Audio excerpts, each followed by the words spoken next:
Welcome back to another episode of the fill in the blank word conversations. This is something that I started a couple weeks ago, and I wanted to create more awareness around our language, and in particular, the language that we use internally, and how we actually use part of that language to communicate externally with our surroundings and with people that are surrounding us. Today's guest is someone that I was fortunate enough of meeting through the power of Facebook and the group that him and I are connected or mutually connected through.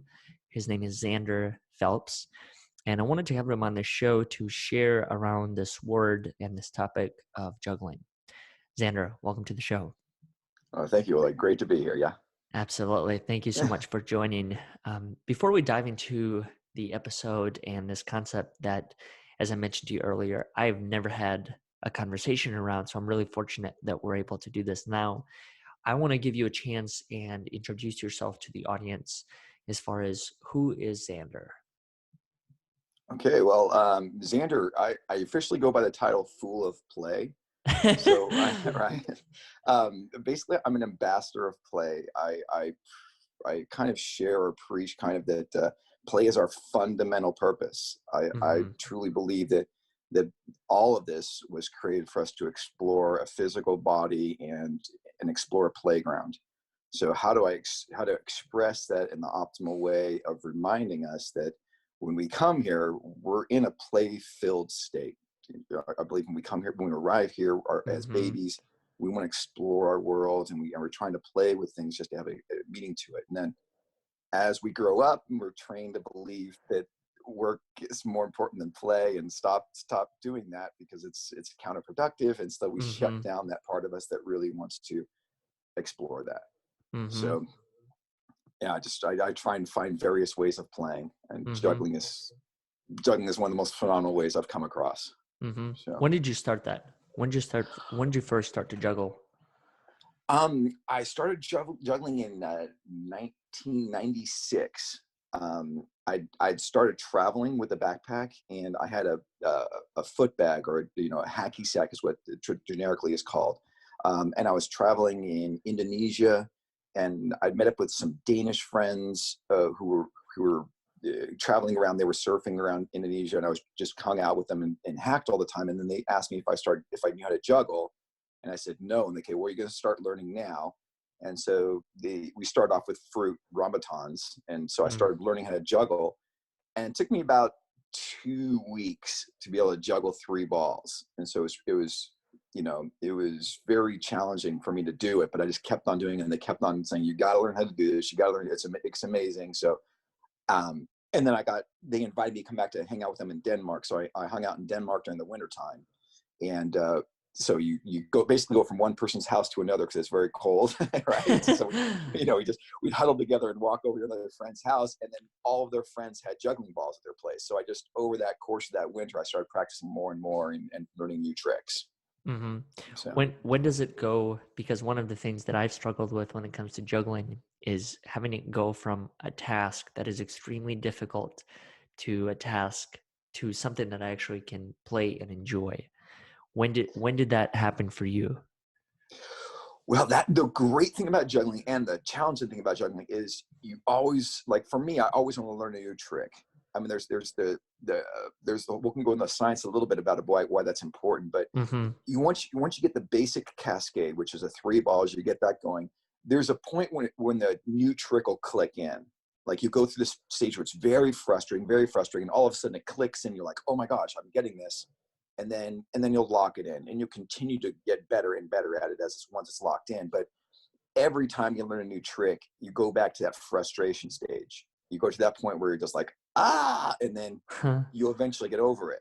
So I call it a tolerance for frustration builder, because it continually will knock you down, but you learn to get past it. And the rewards of it is every trick that you do, you impress yourself. Every time I'm juggling, I'm like, oh, that's cool. My brain gives me those warm fuzzies. Especially if I'm walking down the street. I like to walk down the street and juggle a lot. My brain just goes, oh God, that's a great one. You did this, and I get those positive reminders all the time, which is really cool for me. It's the positive builder. So how does it? good. You mentioned briefly as far as the the science behind juggling and how it actually impacts our brain. I really want to dive into that and help people understand, and myself included, the impact that it can have on ourselves and our ability to see and act differently in the world that we're living. So take us through whatever the step one of that science that we can all understand, as far as what does juggling actually do and what type of impact can it have on our brain activity. Perfect. I start off by saying usually if people knew how good juggling was for you, everyone would Mm-hmm. do it. Like if you knew how beneficial it was for your brain. So the science behind it, the list of things that they have for it, it's first of all, it's one of the things that builds white as well as gray matter for the brain. So scientifically, that's extraordinary. There's very few things that actually can do that. The the way the brain connects the left right hemispheres is also extraordinary because you're pinging the left and the right side of your brain, but you're doing it in this rhythm patterns, which the brain really loves. So it can build these neuron connections that accelerate communication very efficiently. So you have your corpus callosum, which is your basically your between your left right hemispheres. You'll build this neuron connection that allows that communication to advance quickly. So all the communication with the brain is rapid, which helps the brain holistically. Mm, So it's a totally different thing than most things. Like drumming is really good for that as well, creating that rhythm. mm-hmm. But the catching and the throwing of juggling adds another element to it versus just holding the sticks. You're just holding the sticks, but when you're catching and throwing, you're adding whole different neuron connections between your fingertips and the catching aspect of it. So there's more to it than just that. The the, the thing is that they're finding more and more how juggling affects the brain as they're discovering more and more about how the brain actually functions. Mm-hmm. So it helps with Alzheimer's. It helps with dementia. I had a friend who had Parkinson's disease. And so I started showing him the basics of first squeezing. He squeezed one of the balls that I teach people how to make. I teach people how to make these things, which are little hacks, but Uh-huh. you learn how to squeeze this thing. It starts building neuromuscular coordination, and then he threw it back and forth with one hand, learning to catch and throw again, which starts building those neuron connections and reformulating those patterns in the brain, and then start throwing it back and forth, which creates the cross brain activity. Then he started doing two of them, throwing them back and forth, and then he asked for the third one. Before I was living on Kauai at the time. That's where I met him. He asked Uh-huh. for a third to learn how to juggle. But it took him months to do it because he was at a very severe state of trying to rebuild his brain neuron connections. But he was talking about how much it affected every part of his life just from doing those simple things and getting the brain activated and stuff like that. So the other things that it does for the brain as far as calming you down, as well as it's a focuser for the brain, as well as relaxer for the brain. So it puts you in a state of, I call it the play flow state, but like it's the flow state, if you will. Mm-hmm. The one thing they're talking about is about putting your brain into a very, it's a stressful situation, but not a shutdown stressful. It's where your brain is challenged, but not overly challenged that it shuts down. It puts your brain, if you're in that state for like 10 minutes, your brain goes into what they call the flow state. And so like engineers, they go into that state a lot. Programmers, they go into that where the time kind of slows down. They find new ways of finding solutions to things. The sports players get into a lot where they're, Mm-hmm. every shot, like, that basketball has the rim around it where they can shoot it and they're just like, woo, in this state. Juggling does that very efficiently, very quick because of the challenge it is for your brain. Your brain goes right into that mode very rapidly. Mm-hmm. So, but I call it the play flow state versus just the flow state because I try to activate during my times of play to get me into that state. Mm-hmm. I'm curious to know, what is the operating system for juggling? Is it strictly creativity, or is there something else? And the reason why I ask is because when you think about math, right? Math, a lot of it just has to do with numbers. Science, I think it's, in my opinion, numbers, but then there's also elements of kind of inspiration and seeing the future kind of beyond the 2 + 2 = 4, 2 + 2 = 4 and type of mindset. In juggling, what is that? It seems like a lot of it has to do with creativity, right? Well, it stimulates you to learn more. It's the creative part about it. There's so many different aspects of juggling. I mean, there's so many, like the one thing about it is like once you start doing it and you recognize how many patterns you can do with it, it's It's about challenging yourself to go further and learn more of these patterns. Like I continually am trying to learn different ways of doing it, which challenged Mm-hmm. me in many different ways. So, um, but the beyond that of what that, that the reasoning behind that, or how to go through that, it opens up the door to so many possibilities. Mm-hmm. But And is it important to make that ball yourself? Or is that something that you only teach people because does that create an additional level of connection when it comes to the act of juggling? Um, well, some jugglers will tell you that you want to get the pro hacks, the heavier hack, juggling balls, specifically juggling balls, right? Uh-huh. So because of the right weight or whatever to help you balance out.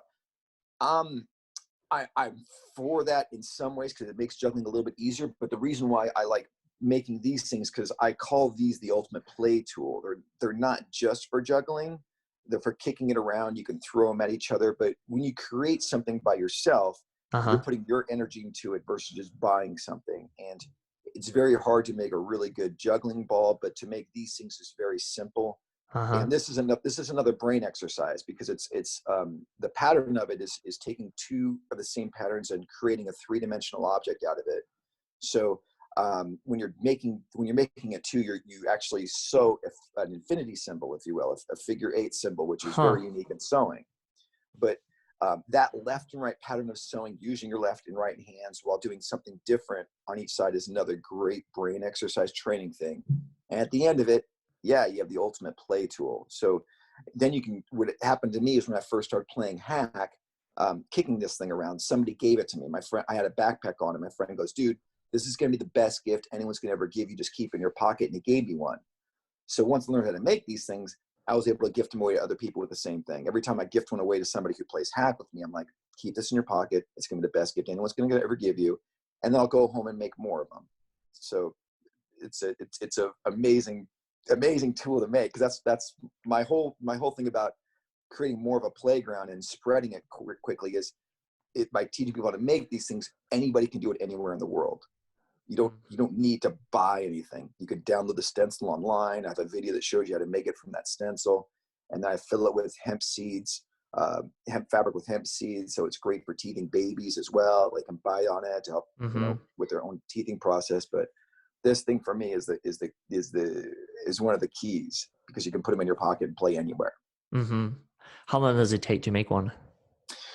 For me, it's about two and a half, 12 and a half minutes, depending on the wind. It's really rapid for me to do them. I'll make four of them while watching a movie, per se. If Uh-huh. I'm watching a movie, I'll just throw them together. But when you first have to learn how to make, if I teach people how to make them, it could take about 30 minutes, an hour is like the maximum of taking somebody to make it. But that's somebody who's never learned how to juggle, and they had to go through and we had to open it up again and redo things. But typically I can teach somebody how to make about 30 minutes. And Uh-huh. then once you get going with it, you know 15 minutes is usually the maximum that to make one of them. Got it. But It reminds me of those stress balls that people buy. They can squeeze or throw or somehow play with. And I think it's the same exact thing. Part of my journey of dealing with stress is understanding where the focus is. And that's, I think, what ultimately, in my opinion, how stress continues to live is due to that focus and attention that we give it. So if we give attention to something else, instead of having it be to a particular component within our head or within our body, and then we focus it on the wall or on the ball or even the motion of squeezing it or throwing the balls back and forth, that's where I think the ultimate relief happens. yeah, the brain gets something else, and you stop being stuck in the negative the stuff that you get your immediate brain off of something. That's great. That's exactly Mm-hmm. what. Yeah, Mm-hmm. refocusing it. Why do you think juggling, and the reason why I bring this up is because at the beginning of this conversation, I told you that I never had a conversation when it comes to juggling to begin with. And it took me Uh-huh. 27 years to have this particular conversation. And I'm curious to know, why do you think juggling is not on the same playing field as far as a conversation about when it comes to some of the other more popular sports or activities? Hacky sack, basketball, football, soccer. Is it because of the difficulty of the game, or is just something that is still new and developing? Ooh, okay. One thing that I've noticed with juggling is babies as well as through elderly are Mm-hmm. impressed by it. You know what I mean? Like if I'm juggling, a baby will lock eye contact, and the elderly come, "Oh, that's impressive." It somehow it triggers something in us that everything's cool. I've been in Mm-hmm. situations where things were going a little bit crazy, and I pulled up my juggling balls to start juggling, and everyone's like, "Oh, wait, there's a juggler. Everything's okay." So I believe that juggling actually has something phenomenal built into it. It's something that's Mm-hmm. extraordinary just for people to witness. They're like, "Wow, you're juggling three balls. That's pretty impressive." So for me, that's what's cool about it. And you can do it anywhere. You don't have to have a special field. You can do it by yourself and still create that environment of doing something extraordinary. Um, I've played a lot of competitive sports, and as far as a physical exercise, I still think that hack is one of the best physical exercises I've come across. But as far as brain training goes, juggling for me is off the charts. Mm-hmm. So it's one of those things, relatively speaking, for like, learning another language is extraordinary for your brain, but it takes a Mm-hmm. lot of time. Learning a musical instrument, again, is extraordinary for your brain, but it takes a lot of time. Juggling, for the amount of time you have to put into it to get the basic three ball cascade, is pretty minimal. I can teach somebody about a half an hour to an hour to learn how to basically juggle three balls if they stick with it. You know what I mean? So it's a matter of getting past that frustration point, and a lot of people give up before that. And so Mm-hmm. and then they tell themselves they can't do it. Oh, I can't learn juggling. It's just too hard. And then all of a sudden Mm-hmm. that becomes the reality. So for me, being able to overcome that is part of what the great training of juggling is to recognize that your own abilities, that I've got this. Oh my God, I can do juggling now. It builds that confidence that you can do other things. Mm. What's the first step that people can take besides going on your website and finding possible videos and steps that people can do? What would you recommend to someone like myself who his only contact with this particular thing is hearing about it and then having this conversation? The first thing is, have the motivation to want to do it. Is always like, if you want to do something, you got to do it. That's the goal. So like, when I try and share how impactful juggling is, I try and get it from different angles to get people to recognize it is something that people want to learn how to do. And I'm like, okay, if you have that down, you have the motivation to do it. Then I go through the steps of how to do it. Um, I teach people, like, use rolled up socks Uh-huh. versus those are the best. And don't use oranges or tennis balls or anything like that. If you use socks, that's the best way of doing it. And then there is steps that you can take, that you start with just one ball, and you learn these tricks to help you with one ball to start building those neuron connections. And then you start increasing to two balls. And then once you get the two ball juggling down, then you jump to a three ball juggle. Mm. But you really want to take the steps versus like just trying to jump into it, because you want to minimize the frustration. Because if you get too frustrated too quickly, that's when people give up, and then Mm-hmm. it's hard to get back onto it once you give up, because then Yeah. you know I mean, it's that's just the fact of life, right? right. It's the most Yeah, difficult part to come back from, especially when you're wanting to give up, when you fell down, but you know that you have to get back up to keep yeah. going, to keep learning. In regard to the oranges or tennis balls, the reason why you wouldn't recommend that is because it's too heavy, or is there something else to it? The tennis balls, because they bounce around everywhere, they're just really not, and they're harder to grip. They're Uh-huh. not, and oranges in fruits in general. I learned with fruits initially, but I had a whole stack of Rabatons when I started learning how to do it. But right, so they're everywhere.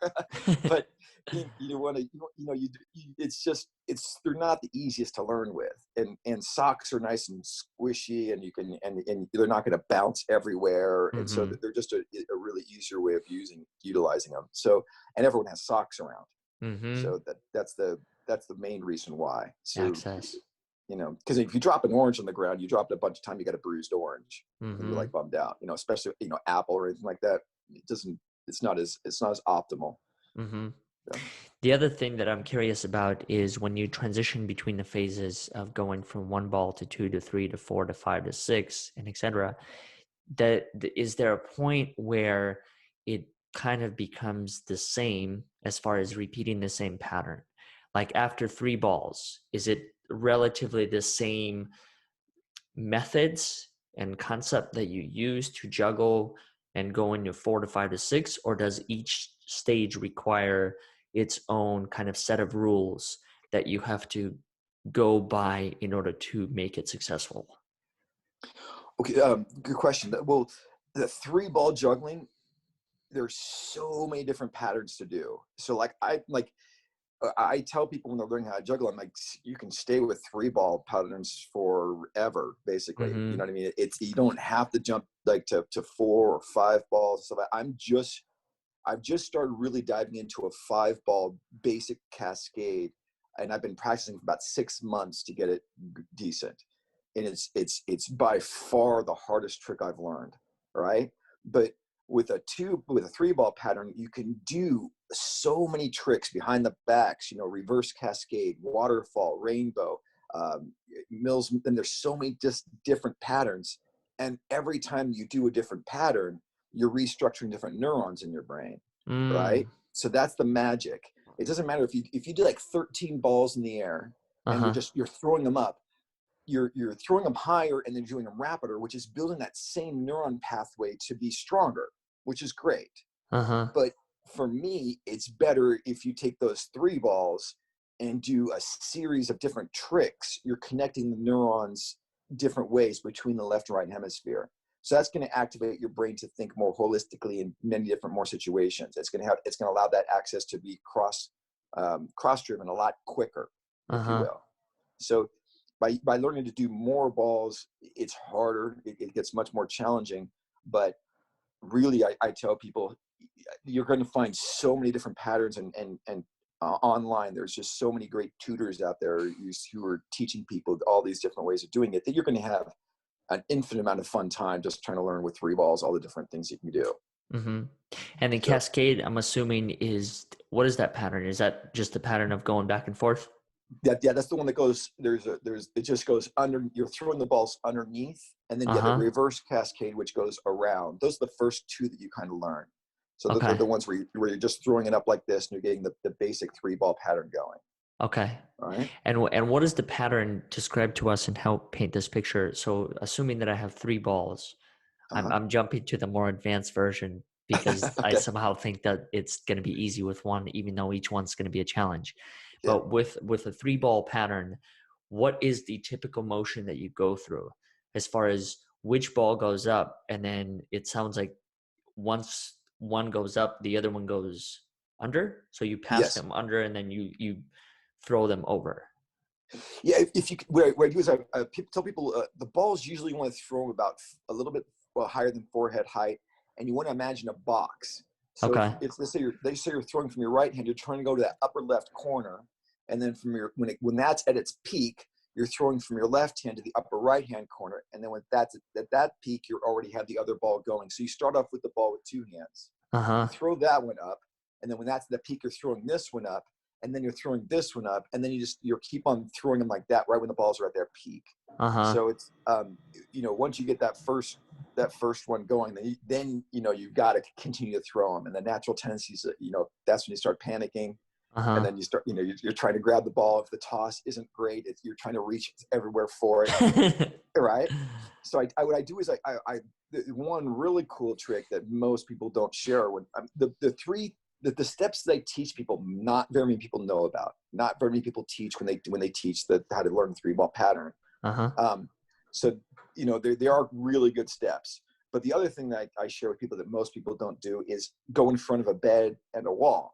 So if you're standing in front of a bed and a wall, you won't walk forward. A lot of people, when they start walking forward, and the bed will prevent you from doing that. The wall gives you the depth perception, so you won't be throwing the balls too far forward. And then when they drop, they're right on the bed versus having to pick them up off the floor, which saves a lot of time and a lot of back pain, because if you pick them up wrong, you're causing back pain. So I tell Huh. people, if you pick them up off the floor, bend the knees. Don't just try and bend over your back. All right, that's a Mm. safety tip. But I never so thought about it from the perspective of creating perception, and that is essentially creating that playing field as far as having a bed and a wall in front of you, so that way how far not to throw. Because I think one of the reasons why I experienced the moments of frustration when it came to my experience of juggling is, I actually remember this. I was standing in the middle of a room at my friend's house when I was trying to do this. And the room, as far as the couch and all the surroundings, they were too far for me to recognize that, okay, if I'm standing in front of a box that's this long, then I can only throw from here to here and then down, and the same thing vice versa. But if you're in an open space, it's a lot harder to Yeah. understand how far does that distance need to be. And it's also, I think, even more challenging to somehow understand that if it's shoulder width apart, but you can't really see that initially, how far that looks like in this corner or this Yeah. corner. And so the other thing that I'm curious to know is when it comes to the power from each arm, how do you notice that? What if you're more dominant with your right compared to your left? How do you understand the balance between the two? You will be more dominant in one side. That's the trick to juggling, is to learn how to do the tricks from both sides. So Okay. that's the like when you do the stepping process, with the one ball, that's when you really determine, you're going to really find out how much different the one side is, how the Right. dominant side is. But you learn to toss. Every one of these steps is focusing basically on the toss, because the toss is the most important. Uh-huh. Because that's going to determine how easy it is to catch. So you'll quickly adapt to getting your strength to get the toss down the right level, if as long as you're focusing on how high you want to throw it. And that's, I typically say just about head height, forehead height is where you want the tosses to go every single time. A lot of people will teach you to throw them up higher initially, to throw them up a little bit higher in the air, but that, I don't like that as much, because I want people to stay with doing it realistically. Like some people teach you to start with scarves, which I think is a really waste of time. Because you throw the scarf up and the scarf takes time to come down, and you're not really developing the pattern the way you want to with learning how to catch and throw the balls. So, Mm. it's important once you start doing that, because then you'll get the weight ratio coming in. You'll get your tosses going based upon the ball weight, and you'll get that height going that you want to go every single time, versus first learning how to do it high and then adjusting lower is not, for me, it's not as efficient.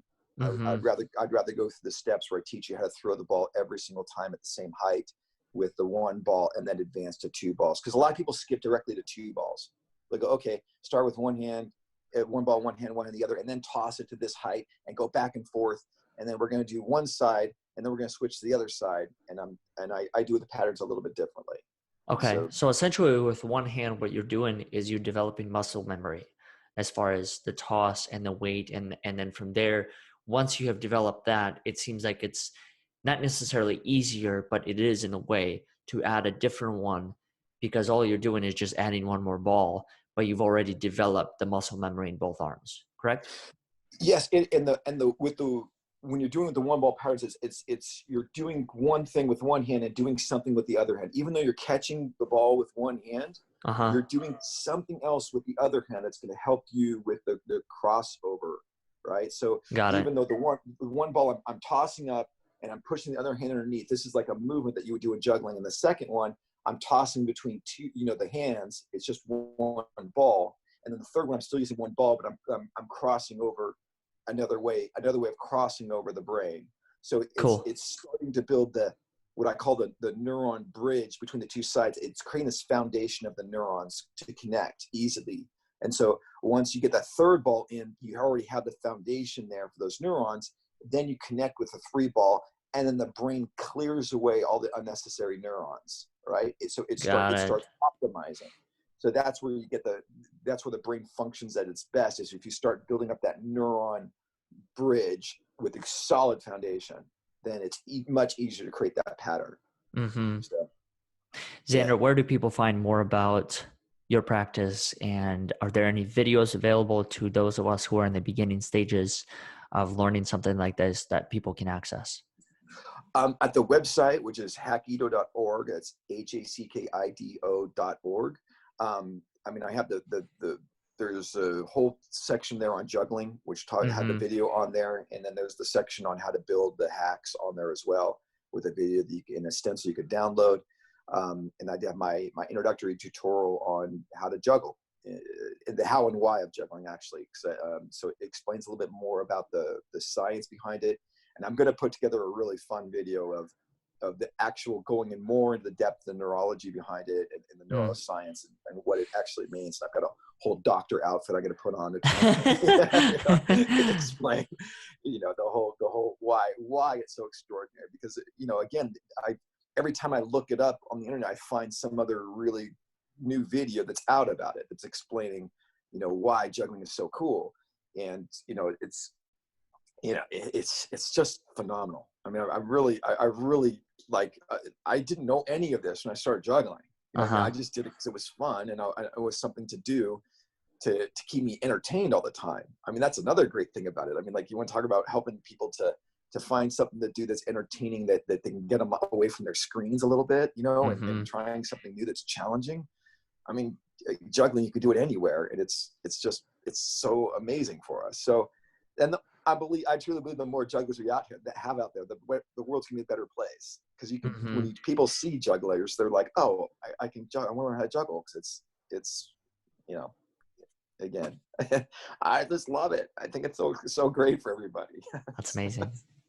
How can people help you? Learn how to juggle. I'm just spread the word. You know what I mean? That's the main thing. I'm trying to get really activated more. Since I moved back to the mainland here, my mission has changed. I mean, when I was on Kauai, I was content with being like, the weekend juggler guy and the hacker guy. I went out and just got people, tourists or anybody, to play hack with me all the time. But coming back on the mainland now, I'm like, I've got to. My goal, my mission is to try and get play mainstream. Get us back on to recognize that we can play with each other in our world, and then the world will play back with us. The universe will play back with us. So I really, spread the word of play. Learn how to make these things. Gift them away to people. There's, the one simple thing that can change things are these tools that you can keep in your pocket with you everywhere. And I had a fun little side note. I had a couple who told me about how they would, if they got into an argument, they would take this and go, let's go bean. And they would stand 10 to 15 feet from each other, right? And the rule was that they couldn't dodge it, they can catch it, but they would just start throwing it at each other as hard as they could. And they just talked about how it changed the whole meaning of an argument into play for them. And so it lost all of its negativity. And they were just talking about how much closer it brought to them. And this was years later. Like I gave them a hack like years before, and then they met me on Kauai again. They're like, dude, you gave us a hack like 3 years ago. I'm like, great. They're like, no, we went traveling with it. It's great for traveling. I'm like, oh, I know. And then they explained the beaning thing to me, and they were just like, it was extraordinary the way it bonded us in a whole different level. And it was just from throwing this thing at each other. So because it doesn't hurt, it's made from hemp seed, so it doesn't hurt when you bean somebody. So it's just another great way of doing it. And I think play is one of the equations that we're missing as far as like, the reason, the purpose. Does the process, do you have to restart the process of learning how to juggle every time you change the object? The object, or for example, if you go from the traditional bean to, let's say, juggling glasses, like full, cup size glasses, like, is that, is it important to start with the one every single time you change the object in order to gain an understanding of how much it weighs, how high you have to throw it? Or can you, once you've learned it, as far as how to juggle with 3 to 4 to 5, can you just change the object and then start at that 3 to 4 to 5 phase? Or should you always start with just doing it with one to begin with? Well, first, for safety's sake, no juggling with glasses. This is just an image that I had of going into a restaurant one day and just picking up a couple of glasses and just going at it. It's no, you could, well, yeah, once you get the pattern down, you can pretty much do it with anything. It just takes a little bit of a transition. I just did a funny spoof on toilet paper. So so I was juggling toilet paper, and then afterwards throwing up $20 bills because I'm like, that's like, that's how much toilet paper is worth now. But the pattern's the same. It's the object's a little bit different, so you have to adjust how you're catching it, how you're throwing it, depending on the size of the object. Got it. It's like people who do like juggle, a chainsaw and then a bowling ball and a pin in one, doing that same thing. They're just using the same pattern, but they're adjusting their tosses depending on the size of the object. But once you've got the pattern down, then it's locked in, and you can just do little micro movements of depending on the weight and things like that. Mm-hmm. I just have this image of next time I'm at a restaurant. This is after I learn how to juggle, and let's say a server walks by me and she accidentally drops all the glasses of water, and I'm there kind of picking it up off the ground, and I start juggling and able to stack it up. It might be a crazy imagination I'm having right now. But I was just curious, definitely get video of it. Does the practice translate over into times when the object changes? The glasses would be challenging for juggling because of the way they rotate and things like that, and so they would be extremely challenging to do. And then plus you have the added fear of dropping one. That adds a little bit of pressure to the brain. That's another reason why I don't really recommend fruits, because you're fearing dropping them. You know what I mean? So that adds another dimension to it, because once realistically I get a pattern when my brain says you've got this. I'm not worrying about it and stressing about it. My muscles relax into it because I know I've had it. And that's just from repetition of throwing it over and over again. Because you have to get at the 5-ball pattern, somebody was calculating, you have to throw the balls 1 million times back and forth to get that pattern going, to get your brain to recognize that you've got it. But that's when I feel, when I'm in a state of relaxation with my juggling, that's when I'm juggling at my best. Right. And so if you add any element to that adds that extra, oh my gosh, I can't drop this factor. Like I was walking over this one edge thing that if I dropped one of them, I was going to lose the hack.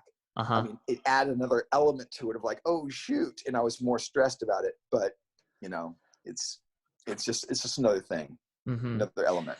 What do you do to, I guess you could say, neutralize the well-being or the state of being that you're at? Because it sounds like if fear is a big component of it, that juggling during a time when you're experiencing some sort of adversity or a challenge may be difficult compared to the times when you're not experiencing that. So what do you do to personally kind of reset yourself and create that equal playing field, no matter what the situation may be? Well, the juggling, juggling is one of those things that, because of the focus energy it takes for your brain to focus on it, things disappear. Okay. Other things disappear. So it's one of the things I recommend for people if they are in a fear state or an extremely stressful state, take out the balls and juggle, and that'll override those emotions. So it's that fear-based thing. So your brain will go into a state of again, the relaxation while focused. It's a meditation in motion, if you will. That's one of the things that your brain does go into that state of calmness. Zander, I appreciate you being on here and sharing everything that you know when it comes to juggling, and definitely not only giving me a chance to inform myself about it, but starting to do this practice. My next step is actually going to be with the socks and going onto your website and seeing what I can learn from it as far as starting that process and developing it, because it's something that I wanted to do for a while.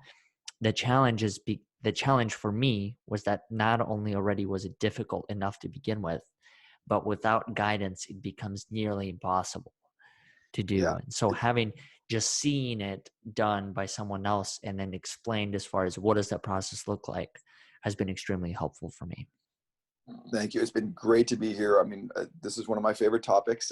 So, to be able to explore it further and yeah, I mean, to hear you say that and to encourage you to learn how to juggle, that's it. You know what I mean? Getting one person to juggle, learn how to juggle. I mean, you'll spread to other people, and then, other people will learn how to juggle. And I again, it's one of those things like once and as soon as you get the juggle, you're like, oh my gosh, how cool is this?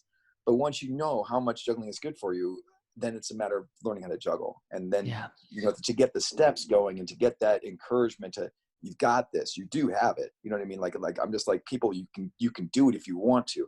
It's just having those the little steps that build that momentum. And that's what's cool about the training that I learned how to do is every step of it gives you those rewards of you got this. And that's what your brain needs to continue with it, and to get that momentum, to get past the little frustrations of, and then you got the reward, and then it's Hmm. been your golden.